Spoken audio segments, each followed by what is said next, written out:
tambay, Chef Boy tambay, Chef Boy tambay na kayo. Tambay na. Hey yo, what's up mga katambay? Magandang araw po sa inyong lahat. Welcome back po sa inyong lahat mga katambay. Ngayong araw po ay magluluto tayo ng tahong. Ganito po ang gawin yung luto sa tahong para maiba naman mga katambay. Piliin nyo po yung malalaking tahong at pagkatapos nyan, linisin nating mabuti. Tanggalin natin yung mga duming nakakapit sa mga shell nila mga katambay. Pagkatapos natin mahugasang mabuti, atin itong ilalagay sa kawali para pasingawan at pabukahin mga katambay. Sa isang kawali, ilagay ang ating nalinisang mga tahong, lagyan ng isang basong tubig. Matapos niyan, pagkatapos kumulo-kulo ng konti, dagdagan natin ng konting luya mga katambay, pampawala ng lansa. Matapos ang ilang sandaling pagpapakulo, kung ito ay nakabuka na, hanguin natin ito sa isang lalagyan mga katambay. Pagkatapos nyan, atin itong tatanggalin sa shell mga katambay. Isa-isahin nating tanggalin ang laman ng tahong at ilagay sa isang plato.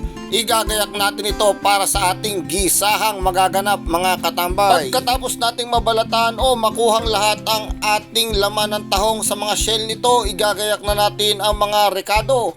Meron po tayong asparagus mga katambay. Gagawin natin itong parang side dish sa ating lulutuing tahong mga katambay. Matapos niyan, syempre nariyan po ang ating sibuyas, bawang at luya mga katambay. Meron tayong butter at siling manghang. Sa isang kawali, unahin nating ilagay ang ating butter. Ito ang gagamitin nating panggisa. Matapos matunaw ng ating butter, una nating ilalagay ang ating bawang. Isunod nating ilagay ang ating luya mga katambay. Maya-maya po pagkatapos yan, lalagay na rin po natin ang ating sibuyas. Halu-haluin lang po natin ng konti hanggang sa ito ay maluto. Isunod na po nating ilagay ang tahong para po magisa na ang ating tahong mga katambay. Halu-haluin natin mabuti, gisahin ng todo.